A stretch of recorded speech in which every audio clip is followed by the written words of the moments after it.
Study. Hello, everyone. Welcome to another edition of Rev Sports pre match coverage before the IPL game. A very critical game, the seventh match of this particular IPL edition, where the Delhi Capitals are going to be playing the defending champions, Gujarat Titans. With me, I've had the pleasure of G. Rajaraman and Shubhayan Chakraborty. Welcome, gentlemen. Big game out there. Shubhayan, I'm going to start with you. Just take us through your thoughts of, Gujarat Titans. They had a wonderful start. They won the last three matches. If I, take a look at the previous edition as well. In your sort of perspective, having seen them, it's a new franchise. What's going for a franchise like GT? What is it that's clicking with for them? What's working? What's Hardik Pandya doing right? Your top line thoughts, please. I think first of all, let's start with the toss. As you mentioned, Gujarat Titans, they have won the toss and have opted to bowl first as well. But coming to their success, what I feel is the light-hearted environment that they have kept. Ashish Nehra is a very easygoing coach. I have had the pleasure of interacting with him, and he's such a casual, very easygoing, laid-back guy, and that is the atmosphere he has created in that Gujarat Titans camp. And I have spoken to a few domestic players also who had attended the trials and not made the cut to the final team.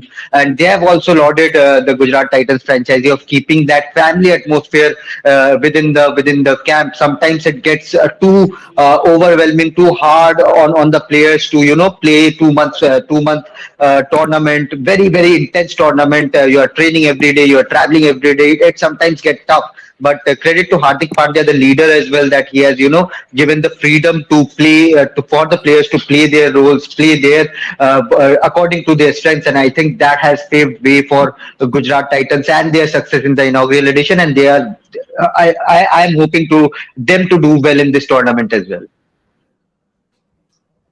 No, thank you for those opening thoughts. And Rajaraman, quick question specifically on Williamson. Obviously, ruled out, he wouldn't be playing. But, a lot of fans are talking about it. Is surely, obviously, he's a great, but, interestingly weird way, is it a blessing in disguise that Williamson is not there? What's your take? Williamson in and out, obviously, he's not going to be playing. Is that, in a way, a blessing in disguise for the Titans? Prantik, the Gujarat Titans had a plan when they got Ken Williamson in the auction. They had a plan. They had a role assigned for him. So they will have had to rework that very quickly post the injury. They coped pretty well in that opening game without his batting. I think they will miss him. If anyone says they will not miss Kane Williamson, then they're not being honest to themselves because he's one of the best players currently. And I think any side will miss him.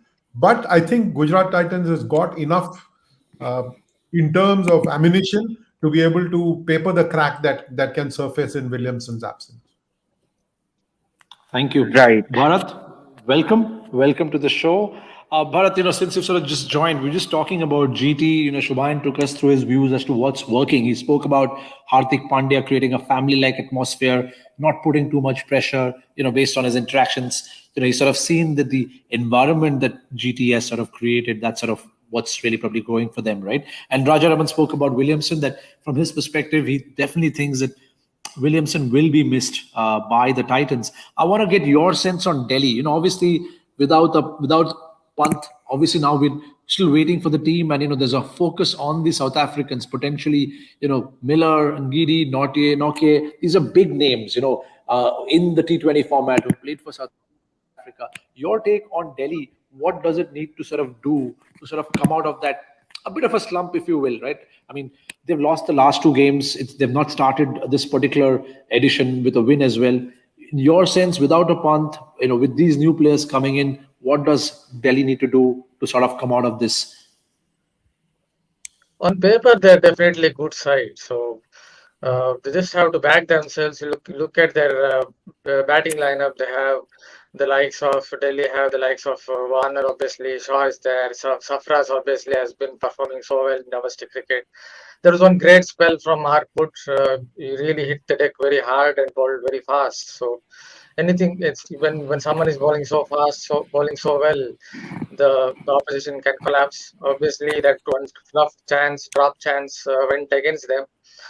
So they just have to back themselves, and they're obviously playing at Arun Jaitley Stadium. I saw that as per the pitch report, the pitch is going to be very flat. That's what Finn says, and the dimensions of the ground are also small. So their explosive batting unit can definitely uh, can come into the equation, and they may do well. Obviously, as far as Nortje is concerned.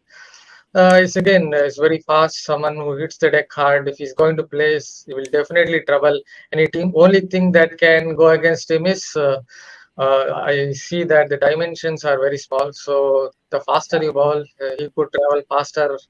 The ball could travel faster out of the ground. So that might go against him.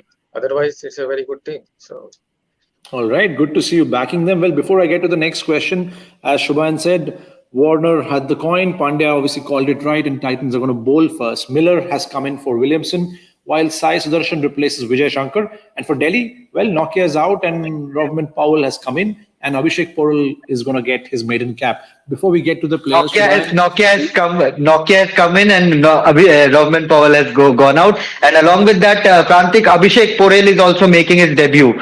So he's one of the players to watch out for from Bengal, 20-year-old, an explosive batter. I have followed his career from age group cricket, so I know what he can bring to the table. Perhaps a bit raw for the IPL stature, but you never know. You never know what kind of confidence the likes of Saurav Ganguly, Joydeep Mukherjee sitting in that dugout has given to Abhishek Porel, and may he flourish in this IPL game, because it's a big one from someone who comes from a very humble family background, and of course Andik Nokia, we know he's a blockbuster bowler. But interestingly for Gujarat Titans, Prantik and Bharat and Rajaraman, they have played Sai Sudarshan. They brought him as a impact player for Kane Williamson in the last match after he got injured, and he played at number 3. So he's one of the players to watch out for because of the kind of stroke range he has. He's a very good player, and if he can get going the way he has been performing in the domestic, then he will definitely be one of the good players to watch out for from Gujarat Titans. no, absolutely. And I was going to get to you, Shubhan. You know, you've been a Delhi boy for a long time. Your thoughts Yeah. on Delhi, a place, in terms of particular pitch, in terms of the ground. Obviously, Bharat gave us some insights on the dimensions. But what's your take on, what should be teams looking out for in terms of playing at this particular stadium? See, generally, even Rajaraman can come in here. Generally, the Firozshah Kotla, now the Arun Jaitley Stadium, it has a very sluggish, slowish track with uneven bounce. It generally produces wickets like that. But it is the start of the tournament. Yesterday, we saw the Chepauk track. It was untraditionally very flat to 400 runs being scored. We generally don't see that sort of scores in Chepauk. And similarly, I think with small ground dimensions, first match of IPL 2023 at in Delhi, I think we'll see a similar pitch. But of course, given the kind of heat Delhi is producing, it has been raining a bit, as my friends have been pinging me from the last couple of weeks there in Delhi. But generally, the heat in Chennai and Delhi is very harsh. So I'm expecting after match number 5 in both the venues, my match number 3 or match number 4, we are going to see that pitch break down and go to its general tradition way of being a bit slow, being sluggish, assisting the spinners, assisting the medium pacers who bowl a lot of cutters. So that I think today's match, any team batting first, post 200 plus at least. Good to get your views, and we'll get to the score. Rajaraman, yesterday we saw in Chepauk it helped the home side, fight back and register their win. Today, would you expect the same, that home crowd, home support will make a difference for Delhi Capitals? Oh, Prantik, I worked 2 years with the Delhi Daredevils, as the side was called back then. The home support, if Virender Sehwag was playing, was always going to be great. But without a Delhi player and without Rishabh Pant, it's going to be tough for them to muster the kind of because Delhi is a melting pot of cultures, and you will find people from all parts of the country rooting for different sides. When a Virat Kohli comes in here, obviously half of Delhi is going to be rooting for RCB. So Delhi has got this peculiar problem of having to deal with a migrant population and not having a strong enough fan base in the stadium. But yes, having said that, they will want to draw on the crowd support that they will get in this game for sure. And with Rishabh Pant sitting in the stands, perhaps in the dugout even, and boosting the morale of the side and getting the people right behind the Delhi Capital side. They will want to do well. But this is a Gujarat Titans side, and they are truly Titan. As you pointed out, they won what, 14 of their 17 games so far, and that's an incredible record. I don't think even CSK had it at the peak of its popularity. I don't think Mumbai Indians had that kind of a record as well. So they will want to show that they are Titans. And with Hardik Pandya leading a very, very good side and a very balanced side, David Miller coming in to play the role that he did last year. They might have had some plans for Williamson, but now they'll go back to their plan A from last year. And I think they will want to win this game. I would fancy them to win, but depends on what David Warner does with the bat. No, brilliant insight on Delhi being cosmopolitan, and without a Delhi steward, a Delhi player like a Sehwag or a Pant, obviously that has a very different impact. But you spoke about balance. I want to sort of touch upon that, Bharat. When I look at the 11 playing for Gujarat Titans, I want to start with the bottom four. I mean, the bowling attack has Alzari Joseph, Yash Dayal, Josh Little, Mohammad Shami. We'll talk about the spinners, obviously, and even Hardik Pandya, right? Do you think there's an over-reliance on pace, or do you think that pace is what sort of makes the Titans the Titans? Yeah, perhaps that looking at the pitch conditions and thinking there isn't much in it for the spinners, because that's what I saw in the pitch report. I've not seen the pitch, but that's what I saw in the pitch report. Aaron Finn saying that it's a flat pitch, and perhaps I think that there isn't much in it for the spinners. But if you look at the pace attack, there is variety. Josh Little, obviously, we have seen him since 2017-18 Under-19 World Cup. He's someone who's a left armer who can swing the ball. He bowls at irritable pace. And then they obviously, in our case, playing, he's someone you have seen a lot of him. And Mohammad Shami is someone who can bowl with very much an upright seam, and he can get movement out of any deck. And Hardik Pandya is definitely added in swinger, the way swinger he has. So he can swing the ball up front and hit hard length. So even if you look at their pace attack, there is definitely a lot of variety. So you can say that pace attack can do well in these conditions. Shubhan, let's talk about, you spoke about Porel. I also see Sai Sudarshan. Your thoughts on the opportunity for, the Indian youngsters like Sai Sudarshan, who've been around in the circuit for a while, Yash Dayal, and now Porel. Your thoughts, you follow domestic cricket so closely. Your thoughts on these players, and what do you expect from these youngsters?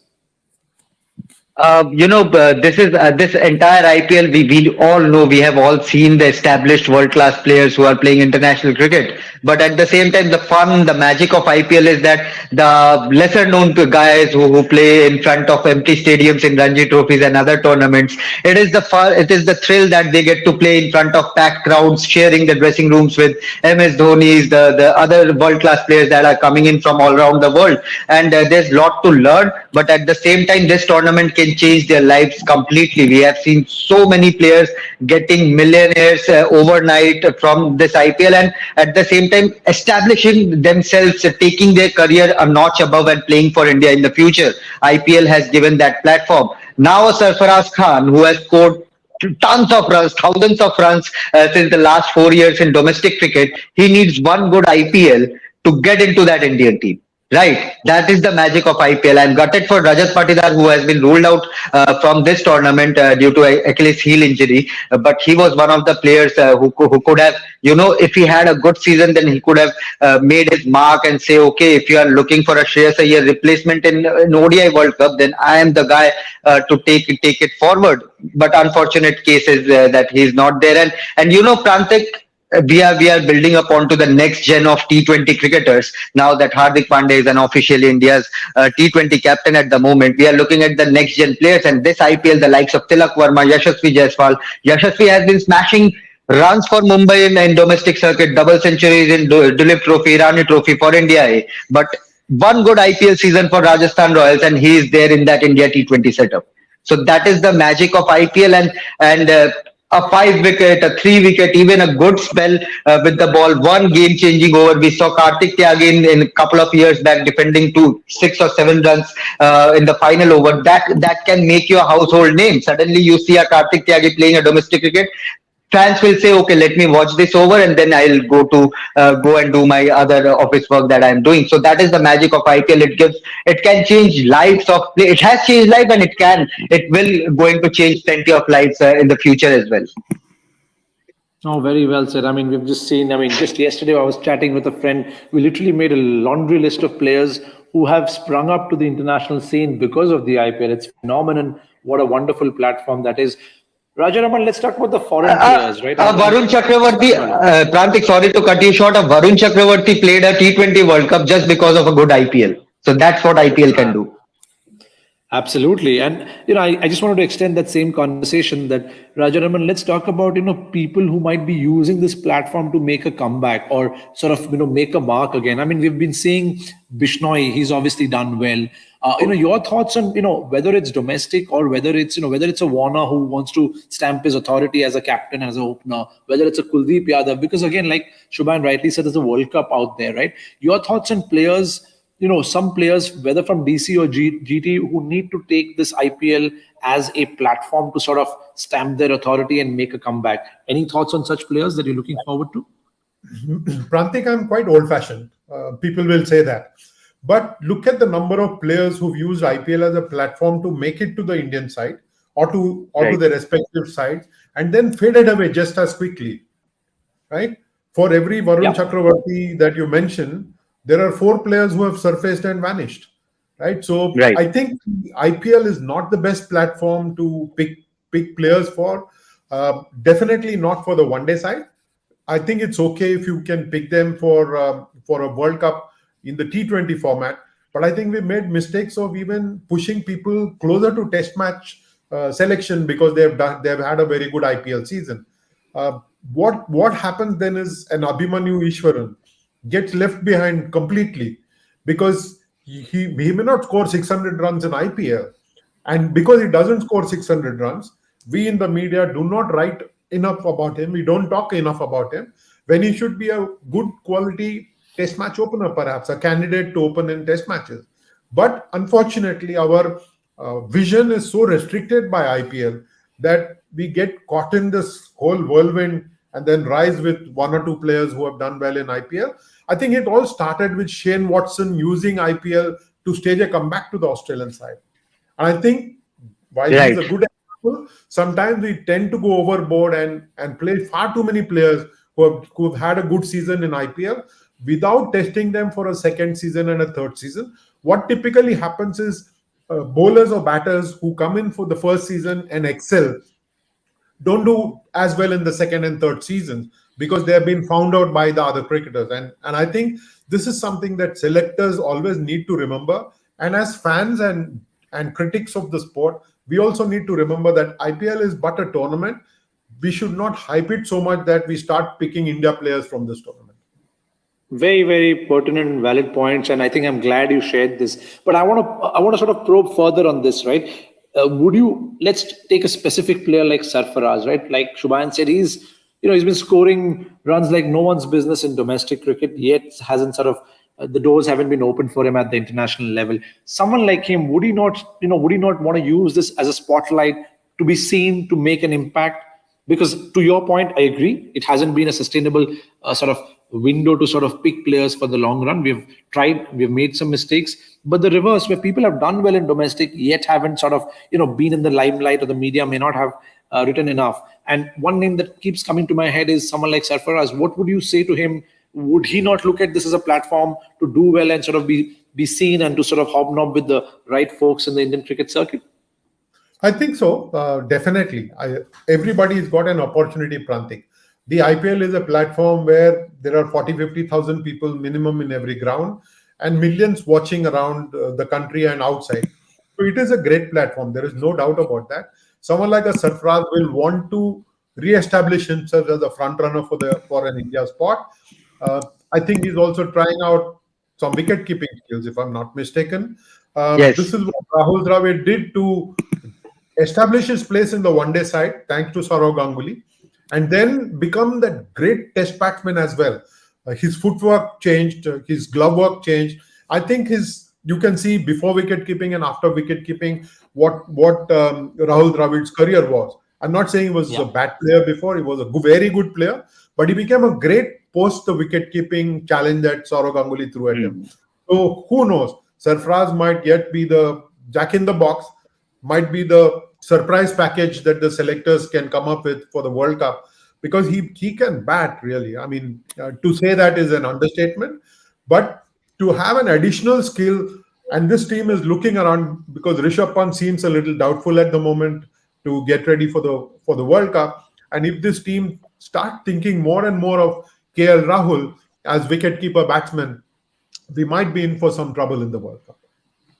Well said. No, and Shubhayan, your take, this whole impact player thing. I mean, yesterday we were having this chat with the other panelists. Your take on the rule, and does that sort of make some of the all-rounder players, not that valuable because now you can suddenly replace someone with a specialist? Your take on the whole impact player rule so far, based on what you've seen as a fan, do you like it? And your perspective on does it sort of diminish the role of all-rounders in a unit? What's your take?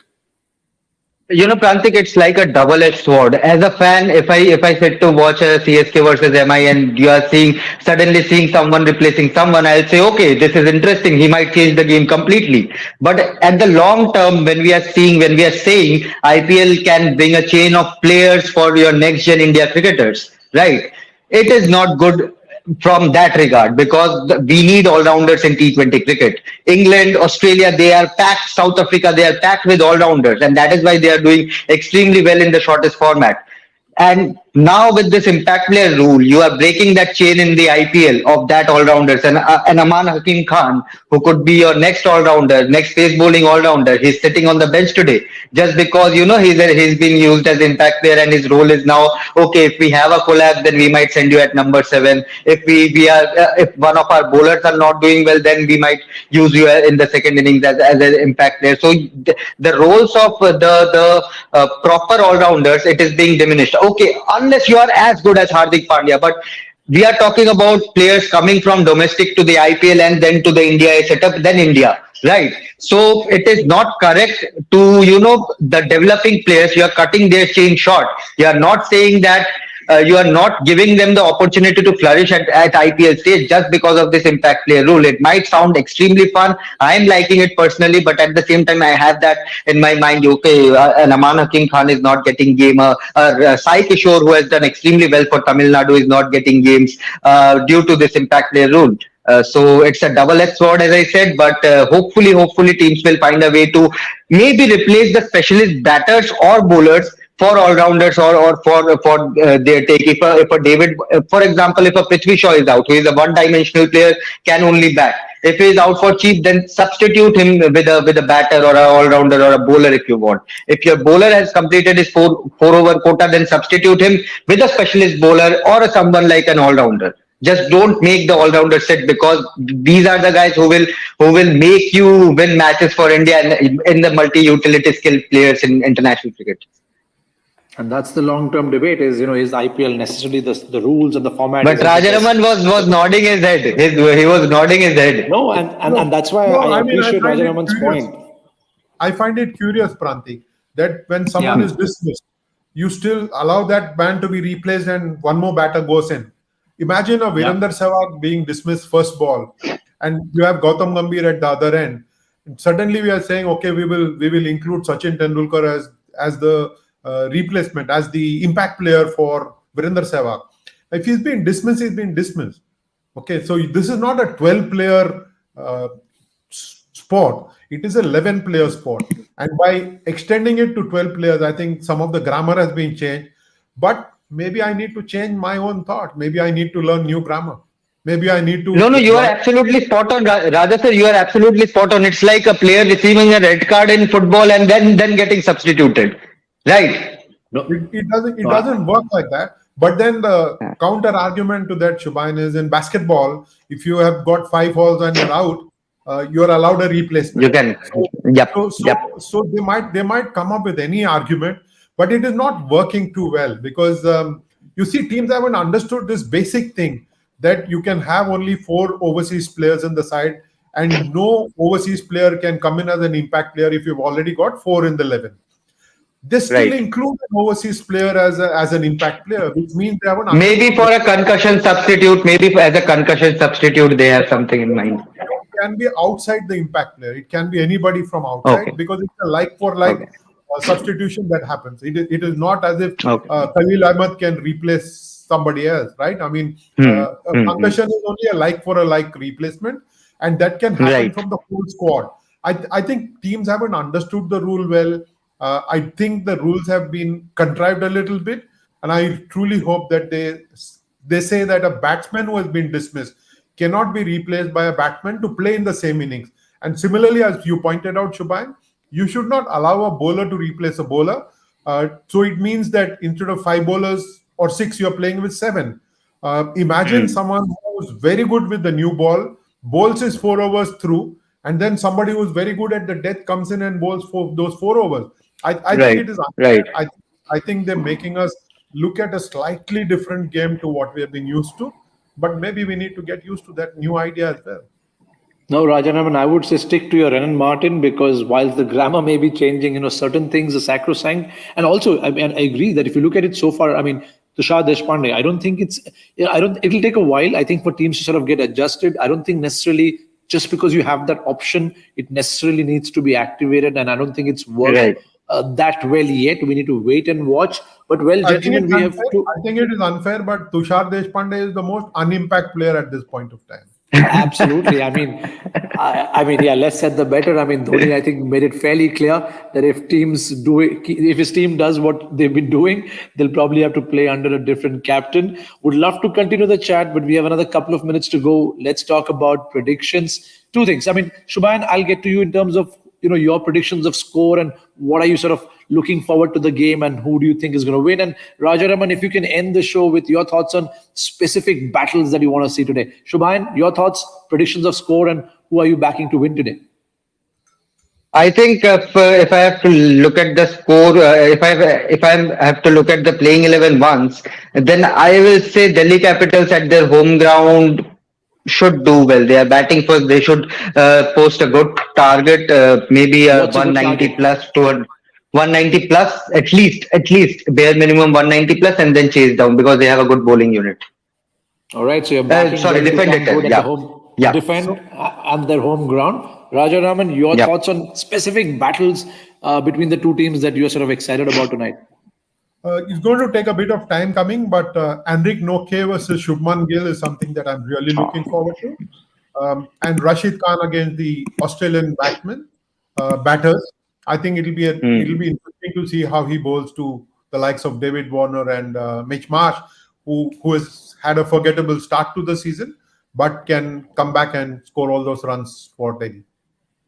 All right, Mohammad we have a Shami fully. versus Prithvi Shaw. Mohammad Shami versus Prithvi Shaw is going to be mouth-watering as well. Joshua Little as well. All right, I think That that's means we nothing have at all, lots. Shubhai. Well, the match is just about to begin, and clearly we have a spicy match out there at the Arun Jaitley Stadium. Look out for the impact player changes. Clearly, we don't necessarily agree that this is a great sort of element into the new format because of obviously lots of things to sort of consider.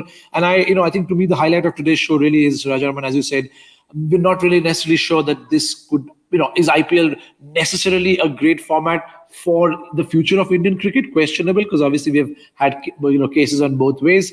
We'll let you go. Let's enjoy the game, and we'll see you back after the game in the post-match show. Thank you, Shubhayan. Thank you, Rajaraman, and thank you, Thank you. Bharat, for joining us this evening. Enjoy the See you game. later. Enjoy the game.